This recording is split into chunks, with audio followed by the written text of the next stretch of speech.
The wind blew dry through Dust Hollow, peeling old paint off buildings that hadn't heard laughter in 3 decades. Shutters hung loose like broken promises, and the saloon door creaked in rhythm with ghosts long forgotten. Silas Ward stood alone by the grave just outside the chapel. The marker was crooked, no name on the wood. Just 2 words carved deep and rough like a confession, more than a remembrance. Forgive me. He didn't cry. Men like him didn't. But his hand trembled slightly as he placed his hat over his chest. 30 years ago, Dust Hollow burned. Not by accident, not by nature, but by betrayal, cowardice, and silence. People died that day. Neighbors, friends, a child whose laughter still echoed in the corners of Silas's memory. He wasn't the one who lit the fire, but he was the one who walked away from it. And now, he was back. The ground crunched beneath his boots as he stepped toward the chapel door, what remained of it. The hinges groaned, protesting his presence, like an old wound that hadn't healed right. Inside there was dust-broken pews and the faint smell of old prayers that never got answered. But in the silence something stirred. A flicker of red, a scarf draped over a cracked altar. Next to it a sketchbook, open to a page drawn in charcoal. It was his face, drawn with care, drawn from memory. He wasn't ready to know who drew it. But Dust Hollow was never a place that waited for you to be ready. It was a place that made you pay for what you left behind. The morning sun didn't rise over Dust Hollow, it crept. Like a thief ashamed of its work, it cast long shadows across the dirt roads and rotting beams as if trying to hide what time had already exposed. Silas Ward walked slowly past what was once the general store. The sign hung half-detached, swinging in rhythm with a wind that knew too many names. The windows were shattered, but not from violence, just time doing its job. Quiet, consistent, final. 30 years is a long time to stay away from a place, but not long enough to forget. He paused in front of the train station now, just a husk of timber and rusted metal. The platform where he once punched tickets was gone, swallowed by dust and weeds. He stepped onto what was left of it, and instinctively his hand touched the pocket watch chained to his vest. It hadn't worked in years, but he kept it anyway. That morning in 1889, it had been ticking. He remembered the sound. He remembered stopping it himself. His boots echoed faintly on the wooden boards each step, a conversation he wasn't ready to have. The silence in Dust Hollow wasn't peaceful, it was accusing, and Silas felt every inch of it. He turned toward the town square, what little remained of it. The old courthouse stood like a dying animal, proud but broken. The bell tower leaned awkwardly, as though caught mid-fall and too stubborn to complete it. And across the square, the church, or what was left. He hadn't planned to go there first, but his feet carried him anyway, like a penitent returning to the place of their worst lie. The chapel was small, maybe 15 pews back in the day. Silas stepped through the doorway, boots crunching over glass and burnt wood. He stopped near the altar. The air here was different, heavy, almost holy, but not in a church way, in a memory way. The kind that lingers where truth was buried. Then he saw it again, the red scarf, draped over the edge of the altar just like before. Clean, untouched. Too new for a place this dead. He frowned. There was no dust on it. He wasn't alone. His eyes shifted to the far corner of the chapel. A figure moved small, quick and quiet. He stepped forward, but they slipped out a side door like a shadow that didn't want company. Silas didn't follow. Not yet. He bent down and picked up the scarf. It was hand-woven, rough, but careful. He could feel it in the stitching. This wasn't bought, it was made. With love, with patience, with silence. Beside it lay the sketchbook. He flipped it open. Dozens of drawings, all in charcoal. Faces, places, some still standing, others long gone. And then page by page, he saw them. People from that day. The store owner's son who ran back for his dog. The teacher with the braids shielding her students. The preacher, mouth open mid-prayer, sketched as if he never stopped. And then himself. Not young, not heroic, just there, watching. In the sketch, his eyes were looking away. From the fire, from the town, from the people. His knees weakened as he sat on the front pew, sketchbook in lap scarf in hand. He wasn't just remembering, he was being remembered. And someone, whoever they were, was still here, still watching, still waiting. But for what he couldn't yet say. Only that Dust Hollow hadn't finished speaking. Silas sat on the front pew, the sketchbook resting heavy in his hands. It wasn't the weight of paper, it was the weight of memory, of things unsaid, of doors never opened again. Outside, the wind kicked up more dust. the kind that scratches the throat and blinds the eyes. But inside the chapel it was still, too still. He closed his eyes. And for a moment, it was 1889 again. The train had arrived late that morning, a thin cloud of steam trailing behind it as it hissed to a stop. Dust Hollow had been alive then, children chasing each other near the tracks, vendors yelling prices over fresh bread and iron tools. Laughter spilled from the saloon like whiskey from a drunk's grin. And Silas, he was young, 40 maybe, strong-backed, straight-spined. He wore the uniform of the railroad, but his hands were already calloused from too many years of carrying regrets instead of luggage. He was standing on the platform when he saw them. The Red Vultures. No flags, no warning, just 5 horses kicking up hell, black coats, bandanas drawn, and guns that didn't ask questions. They moved fast, too fast. The first shot rang out near the sheriff's office, then another, then 5 more. Screams replaced laughter. Blood replaced dust. Silas had frozen. He wasn't a lawman. He wasn't a hero. He was just the man with the keys to the train. He had a choice: run toward the town, or start the engine and save the few still on board. He chose the latter. Even now he could still hear the whistle screaming as the train pulled away, carrying women and children who had managed to climb on in time. But not all had.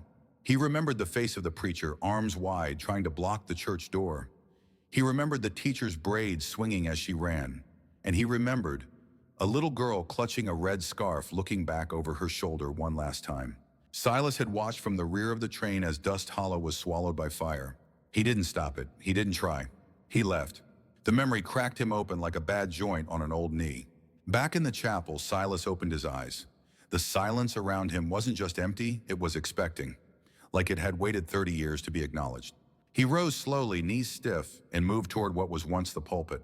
There, buried beneath ash and time, he found a small brass plate, blackened by soot, nearly unreadable. He rubbed it clean with his sleeve. To those who stayed. He stared at it for a long time. The gilt wasn't fresh anymore. It was old, worn smooth like river stones. But that didn't make it any lighter. He heard movement again. Turning, he saw the figure this time standing in the doorway watching him. A woman. She was young, late 20s. Brown hair pulled back, face sun-worn but not hard. She didn't speak, but her eyes, they knew too much. She stepped inside slowly and pointed toward the scarf in his hand. Then to the sketchbook. She didn't need to say it. She had drawn those faces. She had kept them alive. She had remembered what Silas wanted to forget. He tried to speak, his lips parted, but the words were dry, cracked like the land outside. She just nodded once, then turned and disappeared out the door. No accusation, no forgiveness, just acknowledgement. Silas sat again, the scarf now folded on his lap. The fire that burned Dust Hollow hadn't stopped 30 years ago. It had just changed form. Now it burned in sketches, in silence, in the space between 2 strangers who remembered the same nightmare differently. And for the first time in 3 decades, Silas didn't want to forget. The sun had shifted west by the time Silas left the chapel. He didn't know where he was going, only that his boots kept moving, as if Dust Hollow had drawn up its own invisible map and decided for him. The streets were just bones now, wooden ribs of houses, long-forgotten fences torn open, like mouths that had screamed and never closed. Then from somewhere behind the blacksmith's ruins came a bark. Not loud, not angry, just alive. Silas turned the corner slowly and saw him. A man sat beneath what was left of the town's old water tower. Beside him lay a hound gray, around the muzzle ribs visible but proud. The man looked up, eyes squinting in the light, and gave a slow nod like he'd been expecting company, but wasn't in a rush to say hello. Silas stopped a few feet away. The dog lifted its head, sniffed once, then settled back down. "Didn't think anyone else still walked these roads," the man said, voice gravel thick, half smoke, half wind. Silas studied him. Late 50s, maybe early 60s. Wore a long coat patched in places that hadn't seen a needle in years. His boots were mismatched. One had a spur, the other didn't. "You live here?" Silas asked. "Don't think anyone lives here," the man said. "I just haven't left." He reached down, scratching the dog behind the ears. "Name's Jonas. This here's Boone. He's deaf now. Still thinks he can hear coyotes, though." He chuckled softly. Silas nodded. "Silas?" "Yeah," Jonas said, like he already knew. Not curious, not impressed, just knowing. They sat in silence for a while, the kind of silence that doesn't need filling. Then Jonas spoke again. "You came back for something Silas didn't answer. You left something maybe, Jonas added more gently this time. Silas looked down at the scarf still in his pocket. He hadn't meant to keep it, but it stayed with him like it belonged there now. I ran, Silas finally said. It was 30 years ago, and I ran. Jonas nodded again. No shock, no judgment. I was paid to kill you once, he said. Silas looked up.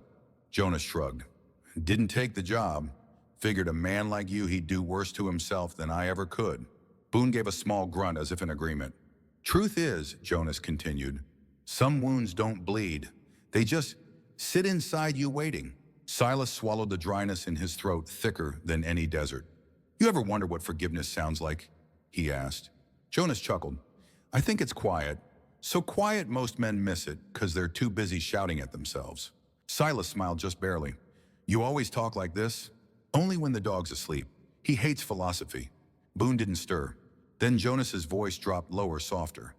But if you're asking whether you deserve peace, I'll tell you what my wife told me before she passed. You don't deserve it, Jonas. But take it anyway. Nobody deserves peace. We just need it. Silas looked out at the edge of town where the horizon turned to fire and gold. You lose her recently. 10 winters now, Jonas said. She hated Dust Hollow, said it was a town that remembered too much. And you stayed. Jonas looked down at Boone. Someone's got to watch the ghosts. They didn't speak again for a while. The wind had calmed. Boone shifted, then let out a low, short breath. Jonas looked at him, eyes gentle. No more coyotes today, boy, he said. Then, stillness. Jonas placed a hand on Boone's side. The dog didn't move. He stayed like that for a minute, then another. Finally, Jonas turned to Silas. Seems he picked today to forgive me, too. Silas felt something behind his eyes. Not a tear, just the sting of being seen. They buried Boone together under a crooked fence post near the water tower. No words, just dirt and hands and silence. When they stood, Jonas took a deep breath. Well, Silas Ward, I suppose if you're going to keep walking this ghost town, it helps to know where not to step. Silas nodded, voice raw. Appreciate it.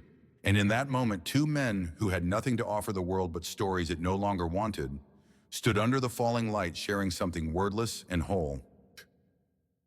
That night, Dust Hollow slept the way only dead towns can, without sound, without need, and without apology. Silas had made camp near what used to be the bakery.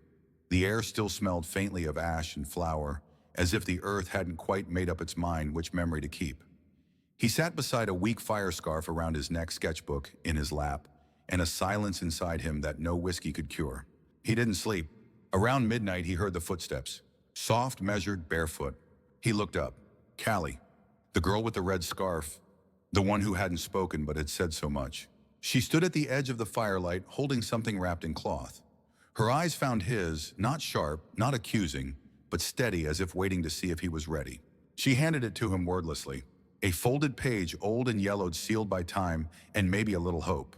The edges were brittle, but the handwriting, bold, deliberate, still held its spine. Silas hesitated, then opened it. My dearest Marie. If you're reading this, then I didn't make it out.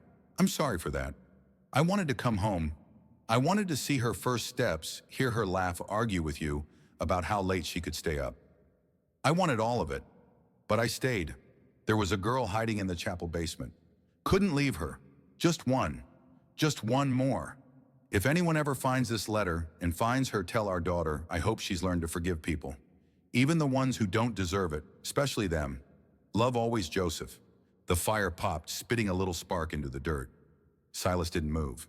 His fingers trembled as he folded the letter back along its old creases. He didn't have to ask. Callie was Joseph's daughter. The man Silas had seen run into the chapel that day, never to return. The same man Silas had turned away from when there was still time, still a chance. He looked at her now. Not a girl anymore. Not a child needing rescue. A woman who had survived not because someone came back, but because someone once stayed behind. And now she was the one giving him the chance to stay. Silas wanted to speak, to say something that might stitch the wound. But what word do you offer someone whose childhood was carved out of ash and memory? So he did the only thing he knew. He handed her the scarf. Callie took it gently, ran her fingers along the edge, and for the first time smiled. Not wide, not bright, but real. And then she reached into her pocket and pulled out something else. A piece of broken wood painted faintly on one side. It was part of a sign. Dust Hollow Chapel, it once read. She placed it next to the fire. And in that small act, Silas understood she had forgiven the place that took her father. And in doing so, she had freed him too. He stared at the flames, letting them burn not to destroy, but to warm. He remembered something Jonas had said. "You don't deserve peace. We just need it." Callie stood. She pointed behind him to the chapel. Then she gestured with two fingers, "Walk with me." Silas rose, knees aching. He followed. They walked slowly side by side into the ruins. The night wind whispered through the beams, but now it felt like breath, not threat. She stopped by a wall near the back, knelt and pried loose a rotting board. Behind it, a tin box. Inside, a dried flower, a child's drawing crayon scrawled faded with time, and another letter. This one addressed not to Marie, but to whoever comes back. Silas read it silently, heart sinking deeper with every word. "You were here. I saw you. You left. That's okay. I wanted to leave too, but someone had to stay. I'm not mad. I just hope someday you come back, not for me, for yourself. So you know you're not the worst thing that ever happened here. There were worse. You just didn't stop them. Maybe this town can forgive you. Maybe not, but I can try." Jay. Silas sat down. Not collapsed, not broken. Just still. Callie didn't speak. She placed the box back, covered it again.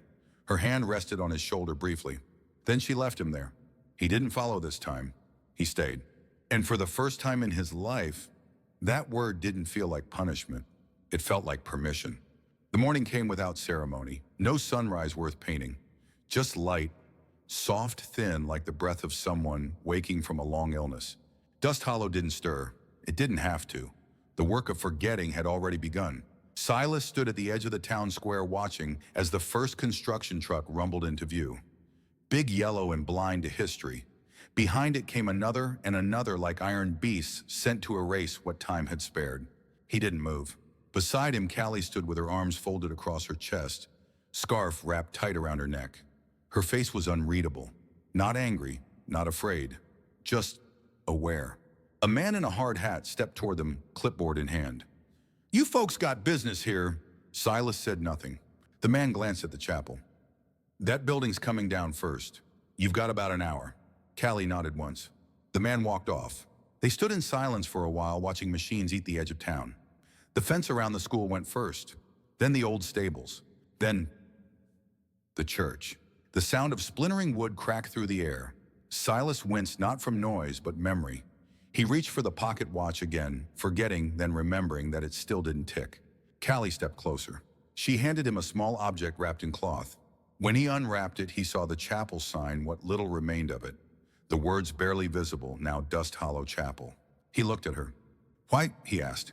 Callie finally spoke. Her voice was soft, gravelly from silence, like it had been waiting 30 years to find shape. "Because some things aren't meant to stay, but they're meant to be remembered." Silas blinked. The machines roared. The chapel fell. And with it, something inside him cracked, then settled. Not shattered, just reformed. Later that afternoon, they packed up what little they had. Callie had one bag, a box of charcoal pencils, a folder of sketches, a scarf. Silas had even less. They didn't say where they were going, just that they couldn't stay.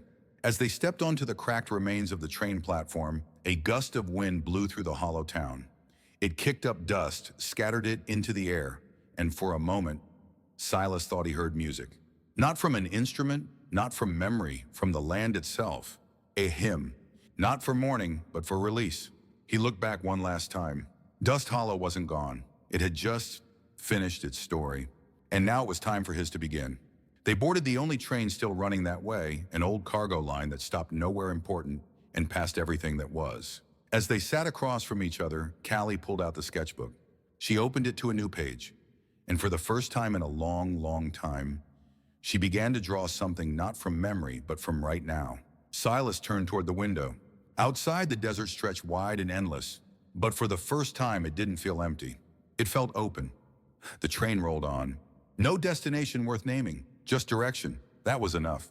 Silas sat quietly, his back straight against the wooden bench, hat resting on his knee. The hum of the tracks underneath felt like a heartbeat, steady, patient. He hadn't heard that sound in a long time. Not like this. Not without guilt riding shotgun. Across from him, Callie was sketching. She didn't look up. She didn't need to. There was peace in the way her hand moved in the rhythm of charcoal across paper. She was capturing something that had no name, but somehow looked like this moment. The wind outside shifted, rattling the old glass window pane. Dust swirled along the horizon, golden and soft like old memories learning how to fade kindly. Silas closed his eyes, and for the first time in 30 years, he didn't see fire. He saw a chapel, a red scarf, a little girl with eyes like her father's, and a man himself standing still when he could have run, holding not a weapon, but a memory and not breaking under its weight. When he opened his eyes again, Callie was holding out the sketchbook. He took it gently. On the page, a train winding through open land. Inside it, a man and a woman. Not detailed, just silhouettes, but enough. He smiled soft and worn. Callie tucked the sketchbook away, then leaned back, looking out the window. The world kept going. That's the funny thing about forgiveness. It doesn't stop time. It doesn't erase the ache. It just lets you walk forward without dragging the chains. And Silas Ward, once a man of silence, a man of escape, was now simply a man in motion. Sometimes healing doesn't come like a flood. It comes like a train, late, rusted, quiet. But when it arrives, you get on, and you ride. As Dust Hollow disappeared behind them, nothing in Silas begged to turn back. Not out of apathy, but because he had finally left something behind on purpose. Not guilt, but permission. To breathe, to forgive, to begin again. If you've made it this far, maybe you know what that feels like. Maybe you've stood in your own Dust Hollow, a place, a person, a moment that held on long after it should have let go. Maybe you've been trying to forgive yourself too. And if so, well, maybe this story wasn't just for Silas. Maybe it was for you. And if it was, then let's meet here again sometime. By this fire, with these words, on this trail where silence turns into story. Subscribe if you'd like to walk a little farther with us. You don't have to say much. You don't even have to speak. Just be here. That's more than enough.